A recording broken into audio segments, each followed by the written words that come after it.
Back with Dr. B.A. here.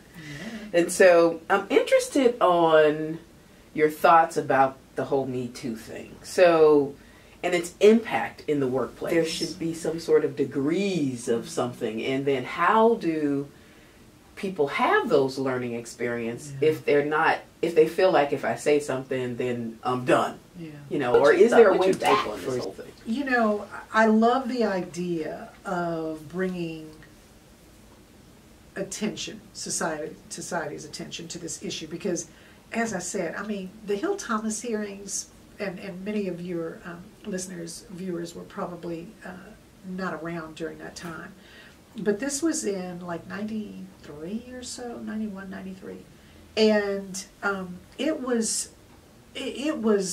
earth-shaking. Okay, nothing like that had ever happened before. When the hearings actually aired, it was a Saturday morning, and everybody was glued to their TV. It was before cable TV. You had 3 stations. It was like, you know, everybody was glued to watching that, and it was a huge topic of conversation. It had all the things that would make you, you know, want to watch. It had sex. It had race agency that was in charge of enforcing Title VII of the 1964 Civil Rights Act. And if that person could not be trusted to do that well, how could they be trusted to do this on a court? You know, to be to bring a objectivity to the decisions that came before him. And she did not, and it's important to say this, she did not report him. It was the people she knew from school and other places that she had told about this when it happened. She was a lawyer in his office, his assistant. When these things happened, she had told them about them, and they called up the Judiciary Committee, the Senate Judiciary Committee, and said, you know what, he had an assistant that you need to talk to, because the things that she was telling us, I don't think you've heard about, and you need to if you're going to seriously consider him for the Supreme Court, the highest court in the country. And when they called her up, she told them no, she wasn't interested in doing it. And essentially what they said was, either you give us your version or we're going to run with what we have and you won't have any input. So she appeared before the committee. The reason it's important to say that is because at the time, a big part of what happened was people kept saying, oh, you know, she's just trying to bring down this guy and anything of her own doing. And as it turns out, once people thought about it, and they heard her, she was very, very much like Christine Blasey Ford.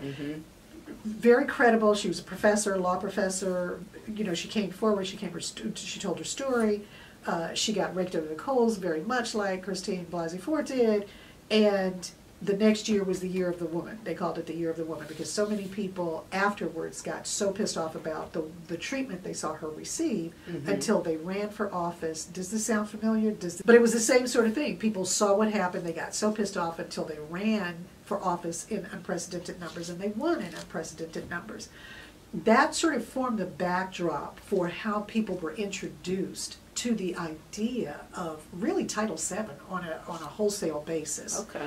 And it was interesting because when I would be doing all of this talking and training and stuff, I'd say, y'all, you know, there's a sleeping giant called sexual harassment that nobody's talking about, but it's a really big deal. And when it hits, it's going to hit hard. And country, I mean, it was on every magazine cover. It took up inches and inches of paper in newspapers back when we actually got our news from newspapers as opposed to the web. And there was a lot of training that was done at that time. It never occurred to me that that baptism by fire that was so painful for the country would have us back there 27 years later. That made no sense whatsoever. So when you say, how do you feel about it, I have two feelings, because there's the one that I think it's a great thing. The other part is, why are we back here again? Right. Okay, why didn't we learn this 27 years ago and just sort of take it into the way we deal with things now, and we would have been further along.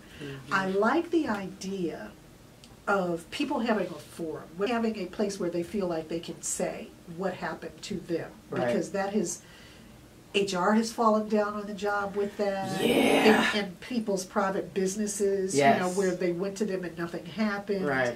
The training has not been, I think over the years, they just sort of thought it was a part of what was going on, so they, you know, what people knew, so they didn't really have to do training on it. I watched that decline, and as it turns out, it's a real good lesson in you need training on an ongoing basis, because when you don't, it's just like woods that you cut down. They're going to come back up. So I love it that it's back in the, because it's still an issue, so I love it that it's back in the societal forefront.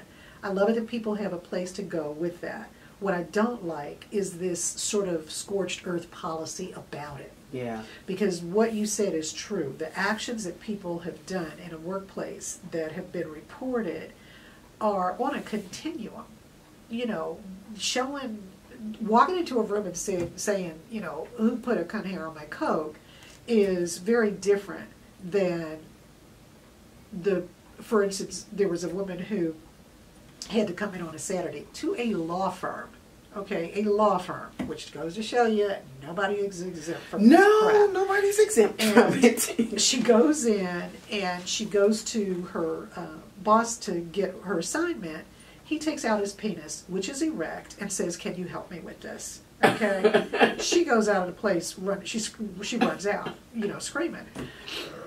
Or the first case that went to the Supreme Court on sexual harassment, where part of what the guy did was, it was a bank, and part of what he did was he would take her into the bank vault and have sex with her to the and past everybody else who knew what the heck they were going in there for, and do it so hard that she bled. Okay, so that is not quite the same as walking into the room saying, "Who put this on my can?" Right. Okay. And to not recognize that, I think, doesn't do anybody any good. It really does a disservice, because in part, what happens is what we were talking about. You know, you come at this full frontal attack kind of approach, and you lose the people who were like, "Okay, well, I just thought it was a nice compliment to say, you know, about those shoes." And it's like, that's not quite the same thing. No. And what they need to know is different too. Exactly. So if you don't have something that recognizes that this activity is on a continuum, what you end up doing is really shutting down the very thing you need to happen, which is training. People do it by and large because, and I'm talking about the vast majority of them, not the ones who intentionally do this over and over and over and end up having criminal indictments against them. What you do is you end up losing those people because there's no place for them to go. No. The learning is pretty much cut off because you cut them off at the knees by treating them like they're these huge rapists. And when you walk in to do training, you've already lost them. Yeah. They're there, and I'm used to, you know, going in and having a captive audience. I don't mind that at all, because we're going to have some fun, and you're going to love it by the time you Right, I don't care how you got here, you're going to end up loving it. The fact that you are here by the time we leave, and I'll be darned if you're not going to learn something in the process. Right.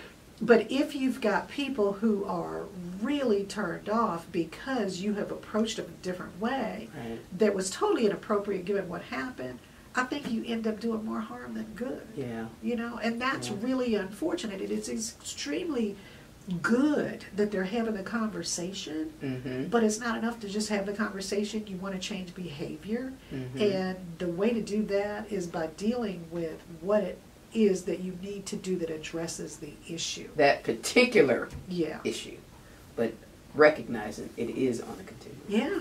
Yeah, and it really is. I mean, some of the stuff has been really egregious. Yes. And other stuff just doesn't amount to that. Doesn't amount to that level and should not receive similar or the same treatment. Yeah. And it doesn't mean it was not awful. Right. For us to get at the real root of this issue, so we're not back here in another 27 years, we have to deal with it in the most effective way that's going to teach people what they need to know so that they don't do it. And when I say don't do it, I mean at least we're talking about in a workplace setting. Right, yeah. When you train them well, they'll usually deal with it accordingly. And if they don't, what do? We follow our processes. Absolutely. And we help them move on to what's next. Yes. where if that's what you want to do, maybe Yeah. you can find a forum for that. But this is not it. This is not the place. That was